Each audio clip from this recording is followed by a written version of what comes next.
Welcome back नाज़रीन। बातचीत को आगे बढ़ाते हैं और ब्रेक से पहले भी हम मुज़ाकराती कमेटी कायम हुई, हुकूमत ने भी कर दी, पीटीआई की पहले से कायम थी। मामलात आगे बढ़ेंगे कैसे और नहीं बढ़ेंगे। बट साहब, मैंने आपकी बात काटी थी, मेरे एक ज़हन में सवाल भी आ गया। आपने वो बात की कि वीडियो एतराफ़ी बयान भी आए हैं 9 मई के, मुजरमान हो गए, बल्कि सज़ाएँ हो गई अब तो उनको, तो उसके तनाजुर में चीज़ों को आगे देखना चाहिए।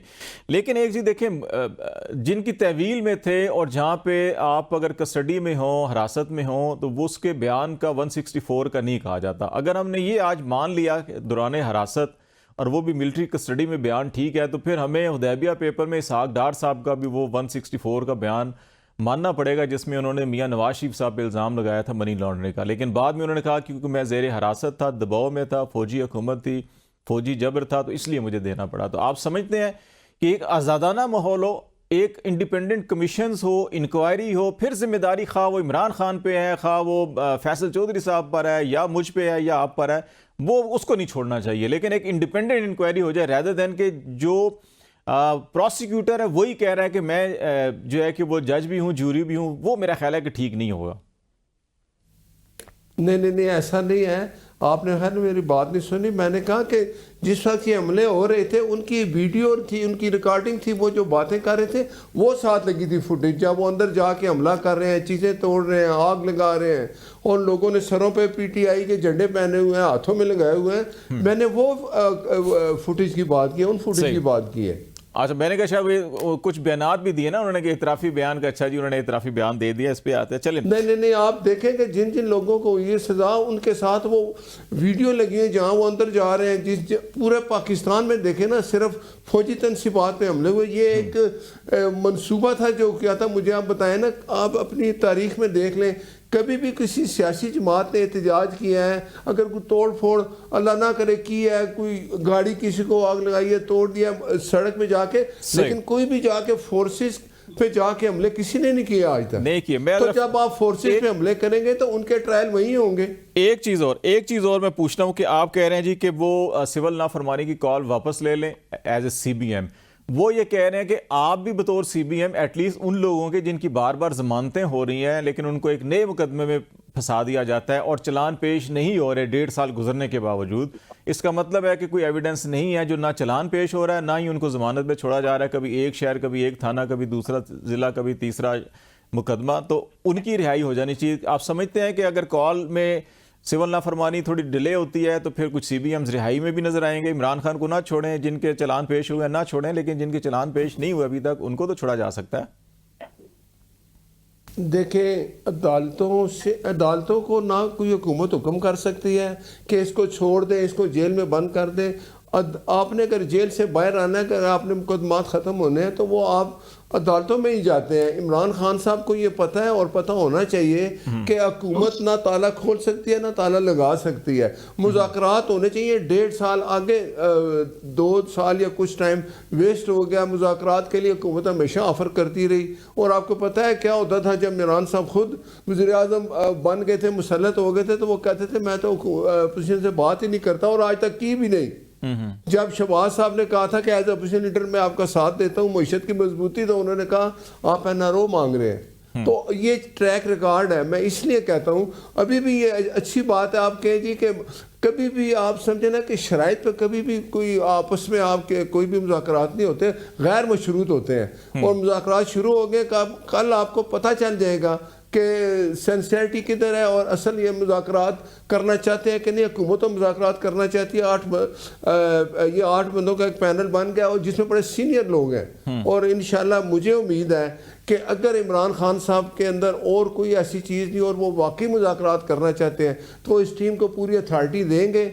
और ये मैं फिर कहता हूँ कि सब्जेक्ट टू इमरान खान इसलिए कि आप मुज़ाकरात करते रहें और पता चले इमरान खान साहब ने कहा मुझे पता ही नहीं, संगजानी का कहा था चले जाए। वो कह रहे हैं ना कि उनको कमेटी भी नहीं मान रहे, कमेटी को एक दफा मिलने दें, सारे कमेटी मेंबर्स को मुलाकात भी नहीं हुई इमरान खान से। तो जाहिर है देखें ये फैसिलिटेशन ये तो फैसिलिटेट किया जाएगा ना, जैसे जब संगजानी का रास्ता इमरान खान साहब ने डिसाइड किया था ना, 2 बंदे जाके मिले थे, ये भी बात हो जाएगी, वो रास्ता कमेटी बना लेगी। लेकिन आपको मैं ये कहता हूँ कि अल्लाह करे कि वो इस बात पे कायम रहो, इमरान खान मुज़ाकरात करे और इसके लिए कोई शराइत ना रखे। फैसल साहब, آپ کیونکہ مسلسل اڈیالہ جیل جا رہے ہیں، آپ کی ملاقاتیں بھی ہو رہی ہیں، رہنمائی کیسز میں آپ لیتے ہوں گے، سیاسی معاملات بھی آپ کے سامنے ڈسکس ہو رہے ہوں گے وہاں پہ، گورنمنٹ کا یہ کنسرن ہے کہ سول نافرمانی کی تحریک جو ہے کہ اس کو فوری طور کے اوپر جو ہے کہ مؤخر کیا جائے. نمبر 1.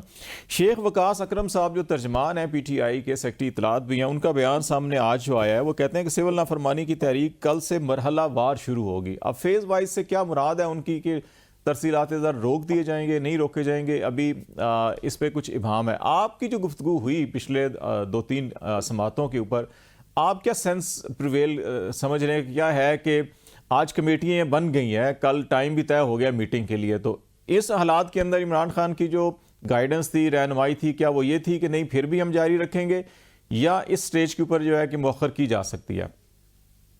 نہیں خالد صاحب، یہ بات جب کل اناؤنس ہوئی تو وہاں پہ کیٹیگوریکلی یہ بھی کہا کہ اگر حکومت جو ہے سنجیدہ ہوئی تو یہ روک دی جائے گی. تو ہم کوئی یہ نقصان تو ڈیفینیٹلی نہیں چاہتے، ہم تو کرنا بھی نہیں چاہتے. ہمارا تو دیکھیے کیوں کمپیل کیا گیا ہے ہمیں، ہم اس حد تک کیوں گئے ہیں. اس کی پہلی وجہ یہ ہے کہ جو پی ٹی آئی ہے اس کو 2.5 سال سے جو ڈنڈے سوٹے مار کے انہوں نے ہمارے کارکنان کو ابھی تو گولیاں بھی مار دی ڈی چوک میں. تو ہم نے پھر وہ راستہ سوچا جس میں اوورسیز کے ساتھ ظاہر ہے ان کے اگر جو یہ تو اپیل ہے نا، یہ کوئی فورس تو کر نہیں سکتا. تو اگر کوئی جو ہے نہیں بھیجتا اس اپیل کو منظور کرتے ہوئے، تو آپ ان کے خلاف کوئی تادیبی کارروائی تو نہیں کر سکتے. جس طرح سے جو حکومت ہے وہ بھیج دیتی ہے، بندے اٹھا لیتے ہیں، ان کے رشتہ دار اریسٹ کر لیتے ہیں. نہیں، وہ کہتے ہیں شناختی کارڈ پاسپورٹ بلاک کر دیں گے. ہاں نہیں، شناختی کارڈ اور وہ اگر وہ کرتے ہیں تو پھر وہ اگر ان کا شناختی کارڈ اور پاسپورٹ ضبط کریں گے تو پھر وہ تو بالکل نہیں بھیجیں گے. تو بات یہ ہے کہ ایک تو بات یہ ہے ہمارا، آپ ایک پیٹرن ہے نا، دیکھیے 2.5 جب پنجاب اور کے پی کے الیکشن سے شروع ہو جائیں، پنجاب اسمبلی اور کے پی اسمبلی ڈیزالو ہوئی، آئین کے مطابق 90 دن میں الیکشن ہونے تھے، نہیں کرائے گئے کیونکہ لندن پلان کے تحت پی ٹی آئی کو کرش کرنا تھا، پی ٹی آئی کو توڑنا تھا، پی ٹی آئی کو بالکل تتر بتر کرنا تھا. پھر پہلے ان کو پی ٹی آئی کے مین لیڈرشپ کو اٹھایا گیا، جھوٹے کو جو بیک ٹو بیک کیسز میں پھنسایا گیا، پھر کارکنوں پہ، پھر رہنماؤں پہ، ان کے گھروں توڑے گئے، ان کی فیملیز کو ان کی توہین کی گئی. پھر آپ نے 9 مئی میں پولیٹیسائزڈ ایونٹ کر کے فالس فلیگ آپریشن ہم کہتے ہیں اس کو، میں اس کو کہتا ہوں پولیٹیسائزڈ ایونٹ ہے. یعنی وہ لوگ جو کہ شروع میں جن کے خلاف آپ نے کی پریس کانفرنسز، ان کے سارے ریکارڈ دکھائے. جب انہوں نے پی ٹی آئی کو چھوڑا، جس نے چھوڑا اس کو بری الزمہ قرار دیا، اور جس نے اس چیز کو جو ہے پی ٹی آئی کو نہیں چھوڑا تو اس کو جو ہے آپ نے کہا کہ جی یہ نہیں ہے اپنا، یہ تو ملزمان ہے. تو مطلب کتنی ایک لمبی لسٹ ہے جنہوں نے پی ٹی آئی کو چھوڑا، آپ نے اس کو 9 میں سے علیحدہ کیا. پھر انہوں نے یہ سوچا کہ جب الیکشن میں 8 فروری کو الیکشن کے جی پی ٹی آئی کو کرش کر لیا تو ہم الیکشن کروا دیتے ہیں. ان سے سمبل لے لیا. آپ نے سمبل کا مطلب تو آپ دیکھیے کہ بین کرنا ہوتا ہے پارٹی کہ جی ہم نے اس کو ختم کر لیا. 3 امیدوار ہمارے وڈرا کروائے، اور مطلب کتنے ایسے بندے ہیں جن کے جہانگیر خان ترین کے خلاف 3 بندے ہمارے وڈرا ہوئے. بے شمار لوگ جو ہیں وہ ان کو مار کوٹ کے کسی کے پرپوزر سیکنڈر امیدواروں کو اٹھا کے. لیکن جب 8 فروری کو جیل سے عمران خان الیکشن جیت گیا، پھر آپ نے فارم 47 کا ایک فراڈ کھیلا. اس دوران ہم نے اپنی پٹیشنز فائل کی سپریم کورٹ میں بھی، اسلام آباد ہائی کورٹ میں، لاہور ہائی کورٹ میں، کہ دیکھیں ہمارے ساتھ ظلم ہو رہا ہے. کسی نے کوئی نوٹس نہیں لیا کیونکہ فائز جیسا جو کہ اسٹیبلشمنٹ کا اور ان کا حکومت کے ساتھی نمبر 1 تھا، اس نے چیف الیکشن کمیشنر اور کمیشن کے ساتھ مل کے یہ فراڈ کیا اور انہوں نے اس کو پروٹیکٹ کیا. اور ایک منورٹی حکومت جو ہے وہ امپوز کی، جس کی وجہ سے آج پاکستان مسائل میں مزید گر گیا. نہ پہلے پی ڈی ایم جب آیا نو کانفیڈنس، اس کے بعد معاشی ابتری آئی. معاشی ابتری کے بعد لا اینڈ آرڈر سچویشن اتنی پرویل ہو گئی پاکستان میں، دہشت گردی اتنی پرویل، کیونکہ جیلسیاں تو آپ نے لگائی ہیں پی ٹی آئی کے پیچھے، اصل کام تو وہ کر نہیں رہے. آپ کو پی ٹی آئی کرش کرنے کے لیے جو ہے آپ نے سارے اپنے سورسز ادھر استعمال کر دیے.